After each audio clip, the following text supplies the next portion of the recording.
1500 km. Taka już całkiem fajna liczba. 1500 kilometrów za mną. Godzina 21 się zrobiła. Minęłam Gierwik, ale nie było tam perspektyw noclegowych za bardzo. Była taka malutka wiatka ze stolikiem i przeciekającym dachem, więc stwierdziłam, że idę dalej, bo od 3 nad ranem ma zacząć lać. Na razie nie leje. Przeszły 2 chmury deszczowe, ale przeszły. Ale są okropne komary. Pierwszy raz aż takie, no 3. Aż takie, tak, to nie wróży dobrze na Borgefjell, ale komary komarami, deszcz jest gorszy. Oby kolejne kilometry były niedeszczowe. Trzymajcie za to kciuki. Ja idę dalej, mam jeszcze jakieś 6 kilometrów do Reyrwiku. 22:30 tam dotrę, a nie wiem co znajdę. Mam nadzieję na wiatę, ale może jakiś przystanek autobusowy, no cokolwiek. No, w ostateczności jakiś biwak w krzakach z tymi komarami. No i patrzcie na to, już chyba mam gdzie przeczekać deszcz. Super, prawda? Ale się udało. Zupełny przypadek. Przeczucie. Idąc asfaltem zauważyłam strzałkę ze szlakiem pieszym i było napisane, że 600 metrów Samisk Bo Plac, czyli samskie, lapońskie miejsce zamieszkania. Czyli właśnie to, co za mną jest. Jeżeli śledzicie moje przygody od dawna, to wiecie, że uwielbiam Laponię i uwielbiam spać w kotach, kammi i różnych takich miejscach. Lubię znajdować w terenie miejsca po takich obozowiskach, mieszkaniach. A tutaj jest nowa wersja, to znaczy było tu dawniej osiedle, a teraz w celach edukacyjnych jest zbudowana nowa kota i taki umieszczony na palach domek do przechowywania żywności. Mam do wyboru spać w kocie albo w tym domku. Domek ma podłogę drewnianą, więc raczej wybiorę domek.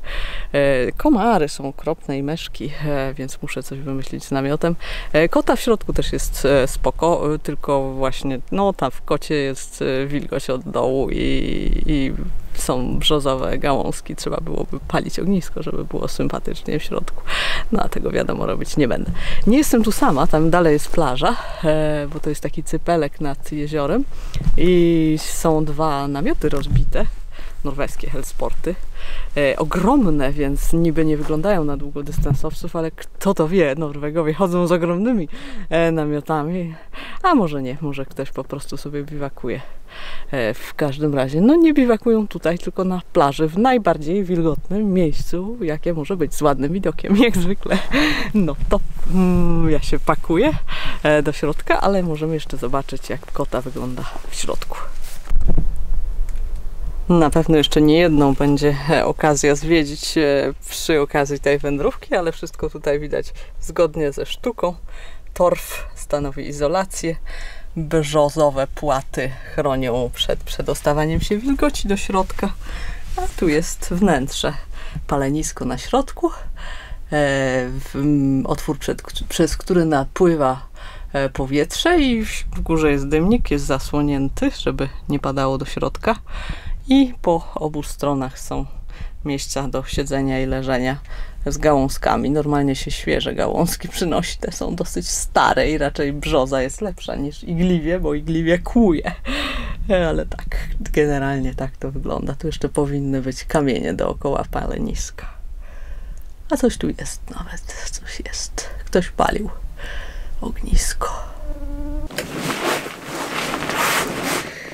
Super miejscówka, super się spało. Zamknęłam drzwiczki i było ciemno i spałam do 8:10. Więc super, deszczyk stukał. Pada z przerwami teraz, w tym momencie nie pada. Nie jest tak źle. Komarów nawet nie było, bo jakoś na wysokości mnie nie wyczuwają. Był jeden, który wleciał przez drzwi i go uśmierciłam. No a potem spokój. Kilka myszek, ale nawet nie zauważyłam, więc naprawdę fajnie. Teraz się muszę ruszyć i iść do miasta. Oby biblioteka faktycznie była otwarta. No i zakupy. No i kwestia tej przeprawy przez Namsvatnet. Naprawdę fajny lokal. Tu moje legowisko. I tu świat zewnętrzny.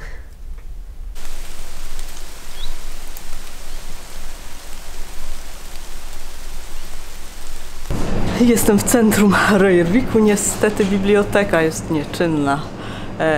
Są różne informacje w internecie i ta, która mówiła, że latem jest tylko czynne, w środę była prawdziwa, więc niestety nie będzie vloga z Røyrviku. Nie wiem, kiedy będzie. Zobaczycie. A teraz zakupy na ten cały Borgefjell.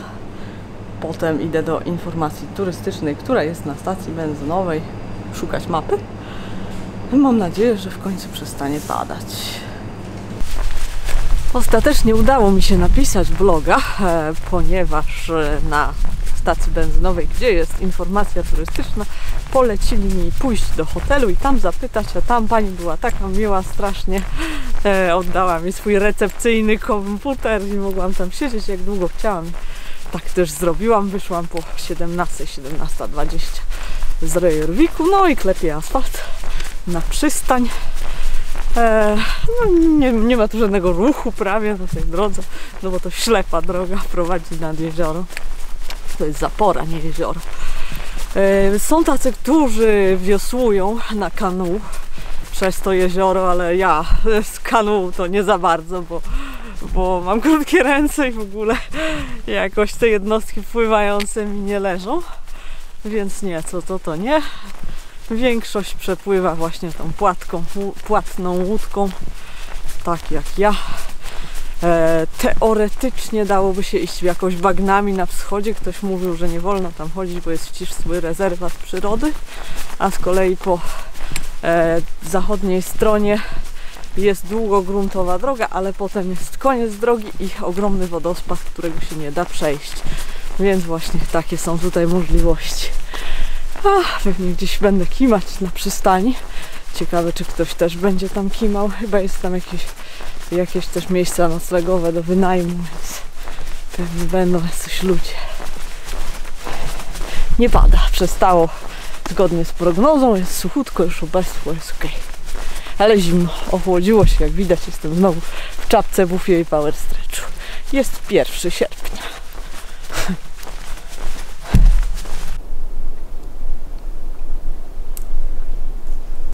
Taką sobie dziś znalazłam miejscówkę z gatunku noclegów alternatywnych. Wiatka grillowa z paleniskiem na środku, ale wystarczająco dużo miejsca, żeby mój namiot tutaj stanął, więc fajnie. Są takie ścianki, więc jest trochę osłony przed wiatrem. Zresztą wiatr właśnie się uspokoił. Jezioro, cypelek i tu właśnie jest ta przystań, z której odpływają łodzie. A jedna łódź transportująca turystów w góry. Trochę ludzi się kręciło, ale teraz już wszyscy poszli w spokoju. Zjadłam kolację, no i idę spać, bo dochodzi 23. 1 sierpnia i wciąż jeszcze jest jasno o tak późnej porze. Jeszcze jakiś czas będzie komfort z tymi długimi wieczorami.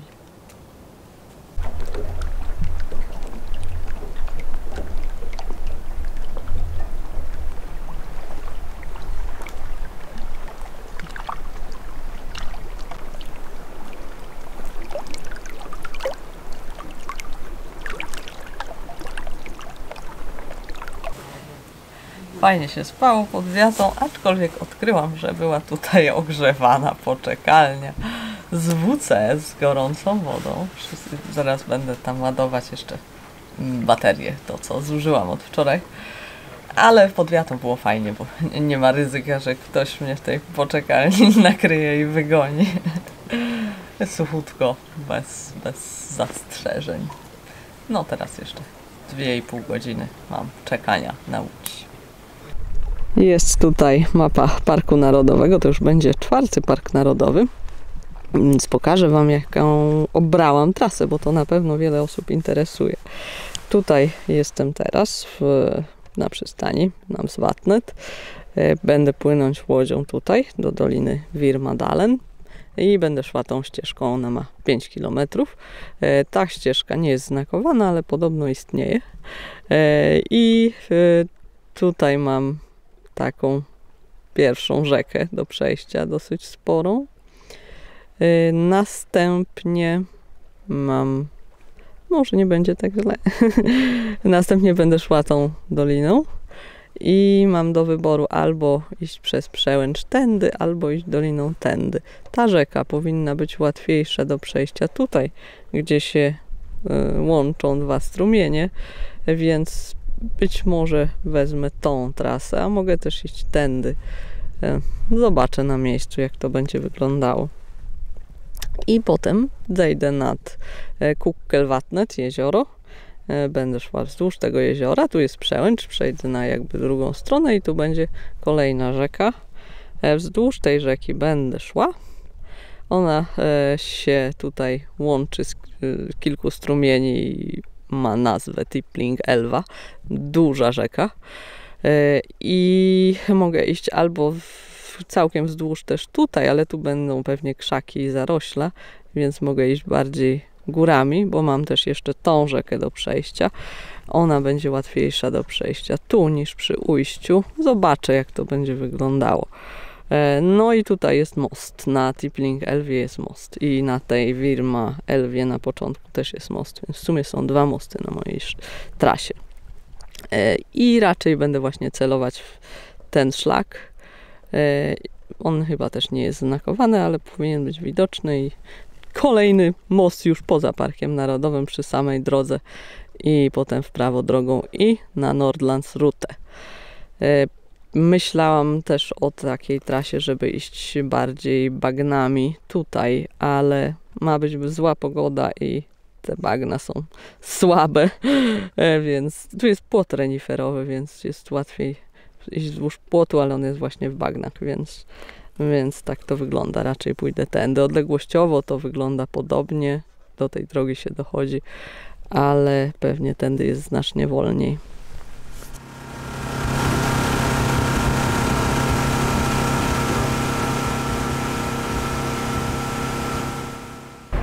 Przy przystani jest bardzo fajna wiata. Ma podłogę, to pierwsza wiata w Norwegii z podłogą, jaką widzę. Płynęłam łódką sama, a pan Torgeir, który ją obsługuje, odbierał stąd całą rodzinę, która była tutaj na biwaku. Tli się jeszcze ognisko, które oni mieli. Ale skoro odjechali, to jestem już zupełnie sama w tej dziczy, choć tam widzę jakieś domki letniskowe oczywiście. Ta wielka rzeka to jest Storelva, jej na szczęście nie będę przechodzić. Szwajcar ją przeszedł tam wyżej. Podziw, bo wygląda strasznie. Ja idę na most na Virma Elwie, który jest gdzieś tutaj. Będę szukać ścieżki. No i będę relacjonować co dalej. Dosyć jestem podekscytowana. Lubię takie dzikie tereny. Sarek był świetny. I niektóre miejsca, w których nie padało, aż szłam bez ścieżki, też były super. Więc mam nadzieję, że tu też będzie pięknie.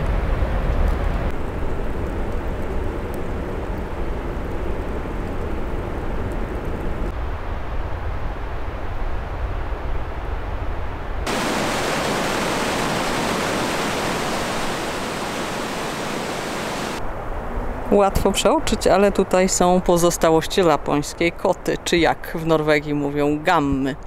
Widać cały ten okrąg, takie podmurowanie, które było z głazów, a wszystko reszta się rozpadła po prostu ze starości. A niedaleko jeszcze jedna, czyli musiało tu być jakieś większe osiedle, pewnie letnie, rybackie. Tutaj łowiono ryby i dalej się łowi, tylko po prostu teraz są bardziej nowoczesne chatki tam z tyłu.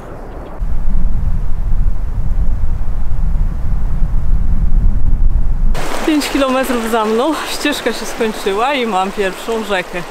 To jest Sapmanelva, podobno ta jest największa. No tu gdzie stoję oczywiście nie nadaje się do przejścia, widać, no ale jestem na zakręcie. Myślę, że tam gdzie jest ten kamień się uda. Zaraz zobaczymy. Tak, teraz się naprawdę zacznie, bo ścieżka była początku trudna do znalezienia, ale potem się wyklarowała i była fajna. No a teraz będę iść, dziura, będę iść wzdłuż następnej rzeki, jak już pokonam tą, czyli wzdłuż Wirma Elwy.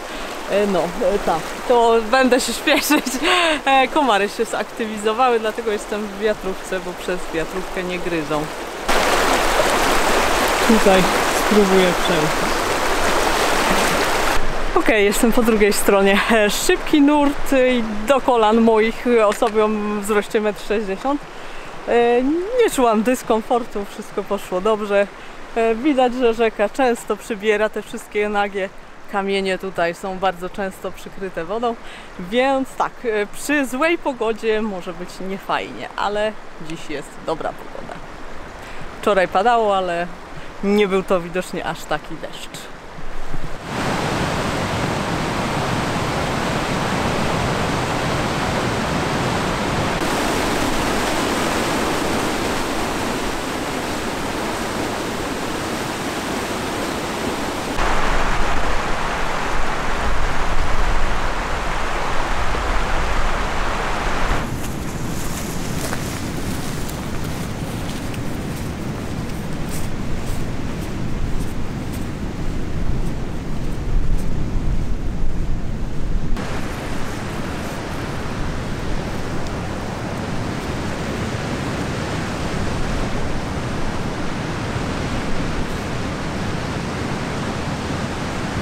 Doszłam do rozwidlenia i wygląda na to, że tu muszę gdzieś przejść Wirmę Elwę. Jest trochę duża, większa niż lubię, ale zobaczę, jak to dalej wygląda. Tu jest po prawej ten dopływ, jest mniejszy niż myślałam. Tak, zawsze warto trochę podejść. Tutaj jest taka sezonowa wyspa i myślę, że najbezpieczniejsze przejście, jakie można sobie wyobrazić. Tutaj jest taka wystająca szara skała i jest zupełnie płytko. Potem można przejść tą wyspą i tutaj na końcu wyspy też jest płytko. Długie przejście. Oczywiście nie mówię o tych kaskadach tu, bardziej tu, albo po prostu tam. To już myślę, że powinno się udać.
kończę pakowanie. Znaczy, właściwie jestem w połowie pakowania.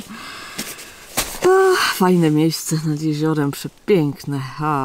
Ten lodowiec, ten śnieg, który tam jest. Brak słów. Ten taki duży komar. Brak słów na opisanie, jak tu jest ładnie.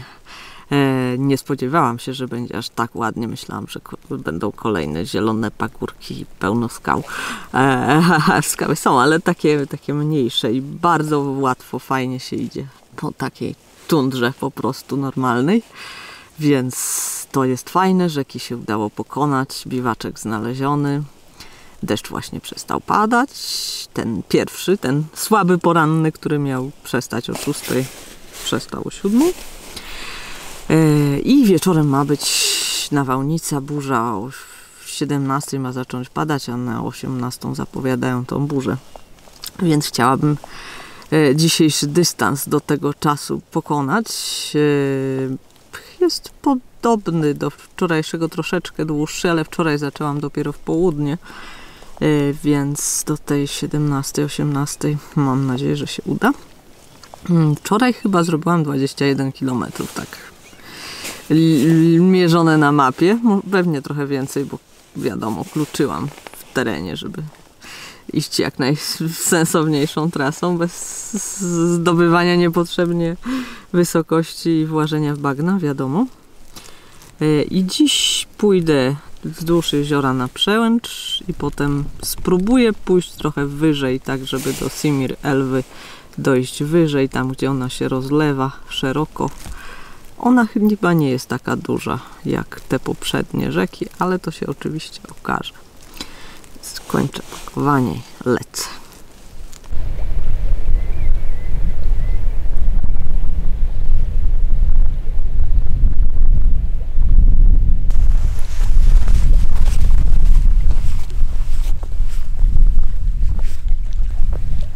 Kolejne fajne miejsce biwakowe.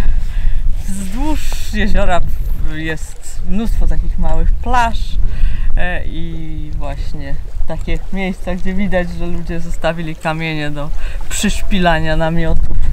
Był jeden namiot kilometr poniżej mojego biwaku, wczoraj wieczorem widziałam. A tak to bardzo, bardzo pusto. Nie ma za bardzo ścieżek.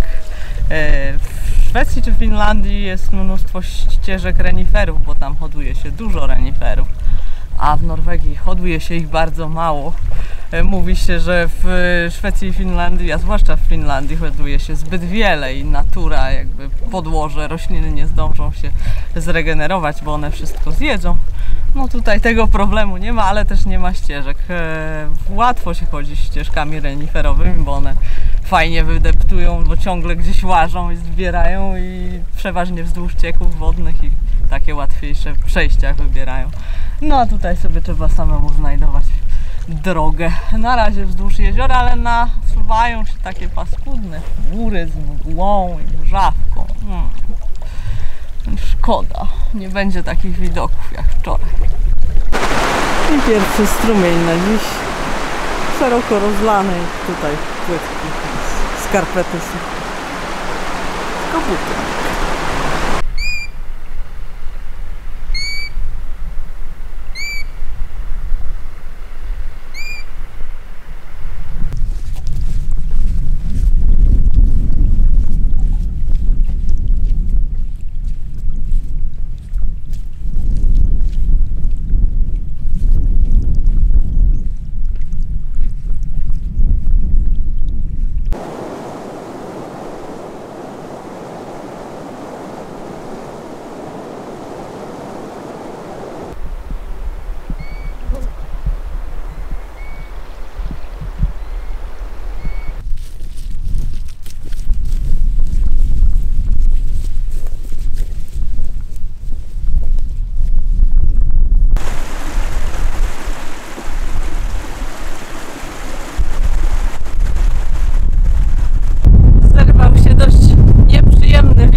nie schodziłam całkiem w dolinę, tylko szłam po poziomicy wzdłuż zboczy i pod koniec weszłam pod górę, tak żeby nie okrążać tych gór dołem przez krzaki i bagna, tylko żeby pójść wyżej. Też były krzaki i bagna, ale mniej. Tu jest jeszcze mniej, ale teren nie jest taki płaściutki i wygodny jak wczoraj, więc trochę jestem już zmęczona, ale nie aż tak znowu. I wyszłam tutaj między innymi dlatego, żeby Simlelve przejść w jak najwyżej położonym miejscu. Za mną są tereny źródliskowe Simlelve, nie ma już śniegu, więc raczej i na pewno nie ma w niej dużo wody, ale na wszelki wypadek właśnie chcę ją przejść. Tu okrążę jeszcze jedną górkę i właśnie nad dolinę Simlelve zejdę, przejdę ją i zejdę w samą dolinę do Tipplingelve, gdzie znajduje się most. Za mostem jest już podobno jakaś cywilizowana ścieżka, bo tam jest chatka do wynajęcia niedaleko. No i w ogóle ludzie chodzą tym mostem, więc powinna być ścieżka. A plan jest taki, żeby przy moście dzisiaj zabiwakować przed tą burzą, która idzie. Chyba widzę tam dogodne miejsce. Może uda się skarpet nie zamoczyć, żeby się nie nalało do wodoodpornych. Chyba może być, mogłoby być lepiej, ale źle nie jest, ale większa jest niż się spodziewałam, a przecież brałam pod uwagę przejście u jej ujścia. Także no nie, dobrze, że poszłam górą. Udało się. Śliskie kamienie są, trzeba uważać. Zresztą może to wina moich butów, które mają już mocno starte podeszwy. Ale okej, suchutko lecę w dół.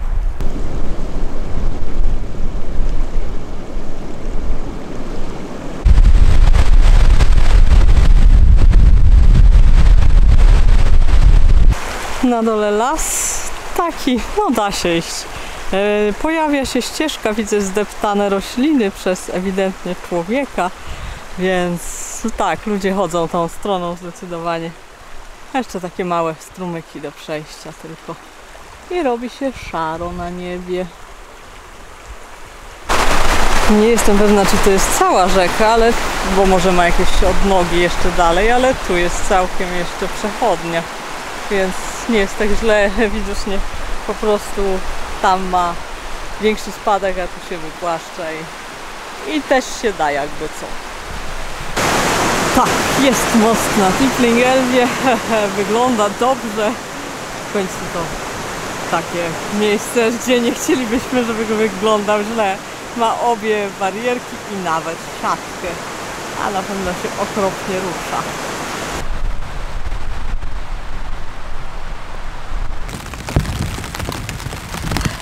Wszystko zgodnie z planem, leje, znaczy na razie pada, jeszcze nie leje. Zobaczymy, co będzie dalej. Wszystko zgodnie z planem, co do normalnie minuty. Przeszłam cały Park Narodowy Borgefjäll w 2 dni, właściwie niecałe, bo zaczęłam jak wiadomo w południe. Zależało mi, żeby jak najwcześniej w ogóle, żeby we wtorek wystartować, bo wtorek miał być ładny, środa miała być ładna do 17. No i właśnie, trzeba było to jakoś cisnąć. Dziś już tak, pod koniec już spędziłam, drugi lunch był taki bardzo szybki, choć nie wyglądało to tak źle, właśnie powoli szarzało, a dopiero jak zeszłam w dolinę, to tutaj to patrzę, ojej, tam już totalnie chmury leżą, tam gdzie byłam przed chwilą, więc super, nie było problemu z nawigacją, z niczym ekstra.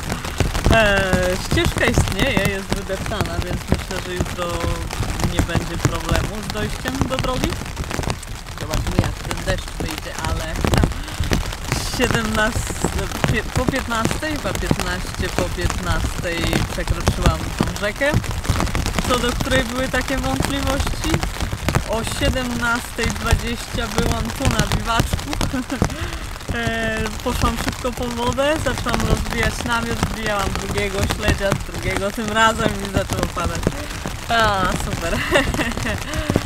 się cieszę, ale nie ma się co cieszyć, bo następne 3 dni mają być totalnie deszczowe. Ale przynajmniej będę już na normalnym znakowanym szlaku, a nie na takim krzaczeniu, krzakowaniu i krzaczorowaniu. Wymyślam. Dobra. Nie wiem, co będę robić, bo jest dopiero 18. Chyba pójdę dzisiaj wcześnie spać. Nie wiem jak to będzie z tym deszczem. Nie cierpię deszczu, ale póki co cieszę się, że kolejny raz deszcz wypada w nocy.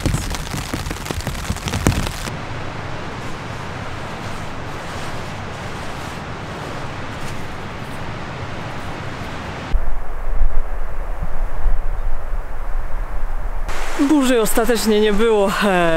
Był dwugodzinny deszcz i potem jeszcze w nocy padało i jeszcze rano, a ja utonęłam w kondensacji.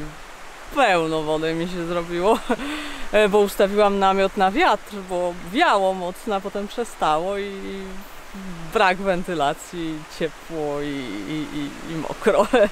No, ale szlak jest doskonały. Teraz ma nawet kładki, widać, że przywieziono zimą dużo desek, żeby coś tu poprawić. Czasem przywożą i nigdy nie ustawiają. Różnie bywa, w każdym razie jest nieźle. Widać, że nawet chcą zrobić mosty, ale na razie to tylko jest plan. Tu jest podmurówka do mostu i jest belka po drugiej stronie strumienia, ale nie ma mostu. Jest za to lina, taka turkusowa, przewieszona przez strumień. W czasie wezbrania można się jej przytrzymać dla bezpieczeństwa. No ale teraz nie ma wezbrania, a ja mam kijki. Przejdę sobie zwyczajnie.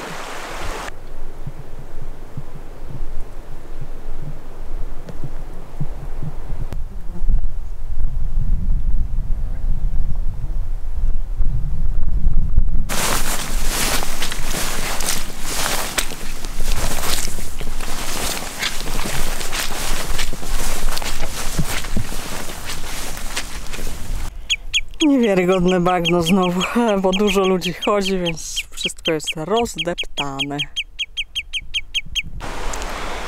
Ostatnia przeszkoda, raczej łącznik pokonany. Most w porządku, jedna deska pęknięta, jedna z dziurą po sęku, ale dało się przejść.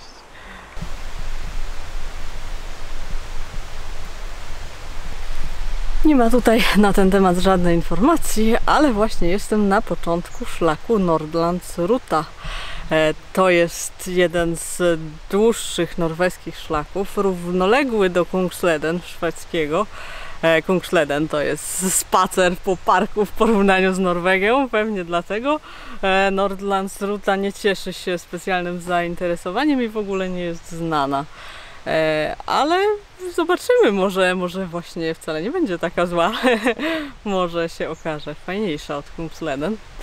To zobaczymy dalej. Tu jest tylko taka informacja odnośnie jakiegoś wyjątkowo rybnego jeziora, które jest tam prawie po drodze.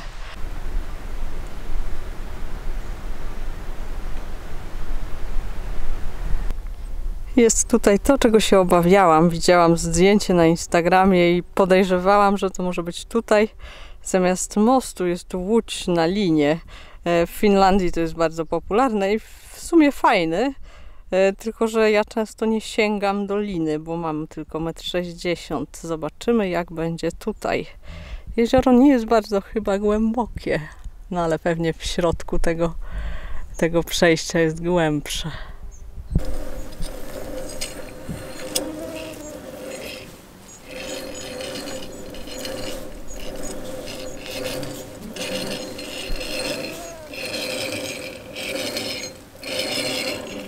Na szczęście przewidzieli też, że są niżsi wędrowcy i wygląda na to, że jakoś sięgnę. Spróbuję w każdym razie. No, tak ledwo. Jestem na drugim brzegu, ale jeszcze mi się ręce trzęsą. Lina była za wysoko powieszona. Wyobraźcie sobie, że po tej stronie ten cały maszt z liną jest po prostu wyżej niż tam. Więc jest głębia 2-metrowa. Jak dopłynęłam do środka, najpierw w ogóle musiałam sobie przypomnieć, jak to się robiło, że to się za tą stalową linę trzyma. Jak dopłynęłam na środek, to lina była na końcach moich palców i wróciłam na drugą stronę i na płytkim sprawdziłam, czy będę w stanie stać na belce takiej tej do siedzenia, która jest na środku łódki. Ustałam, więc stwierdziłam, dobra, płynę.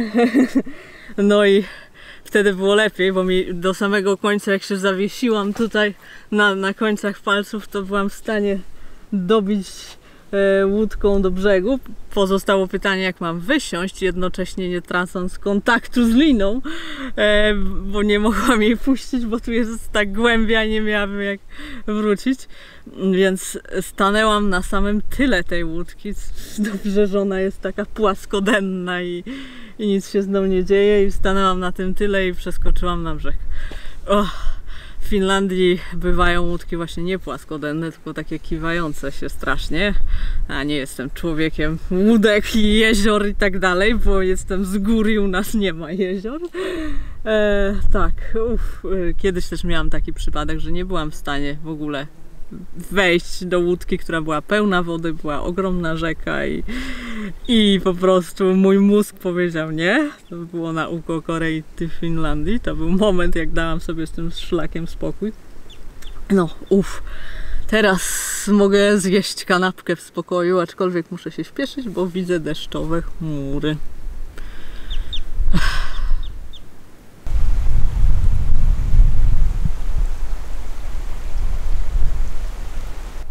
Do jeziora ścieżka była fajna, ale po jeziorze się zepsuła. Tam widać na kamieniu znak szlaku, ale jest taki gąszcz. Ścieżka prawie nie istnieje.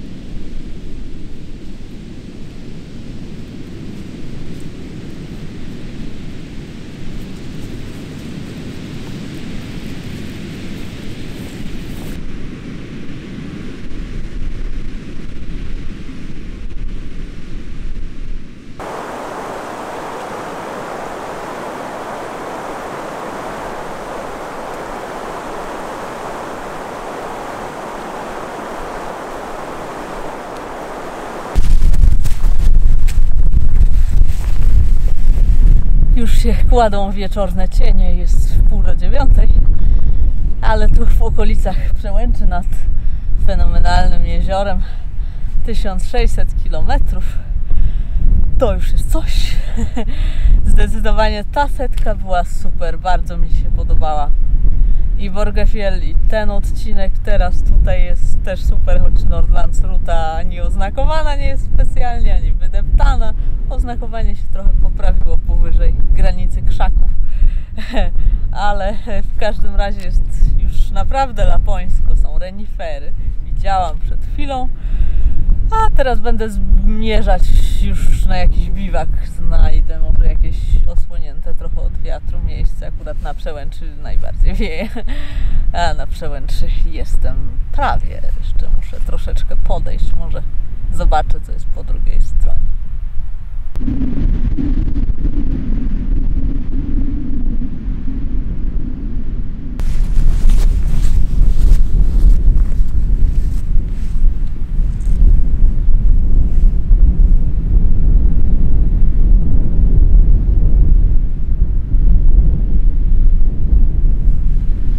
Warto było.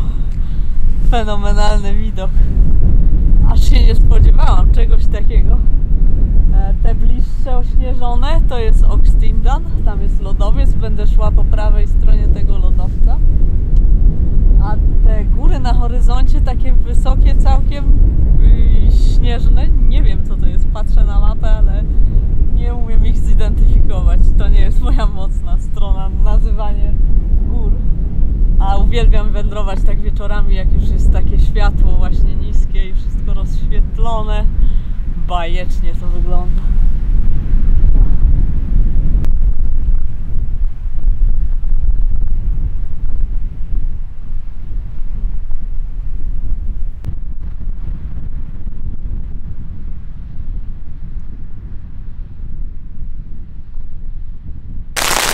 Ale Armagedon! Nagle za szczytu wylazła ta chmura, ja zbyt długo oglądałam widoki zachód słońca. Rozbiłam się w dość beznadziejnym miejscu i no nie jest osłonięte i wieje mi tu dosyć, znaczy nie do środka, ale no widać, że rusza tą połacią namiotu i leje.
Widzicie te przysmaki?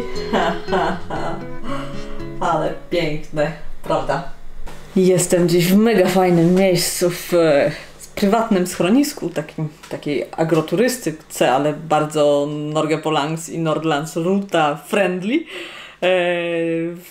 Tak, nawet wsią tego nie można nazwać, jest tu kilka domów w tej okolicy i tu jest gospodarstwo i państwo mają na wynajem miejsca noclegowe po prostu, ale do dyspozycji jest cały normalnie dom z kuchnią, z łazienką, 2 jeszcze pokojami. Dziś jestem sama, nie ma nikogo poza mną, chyba że jeszcze ktoś przyjdzie.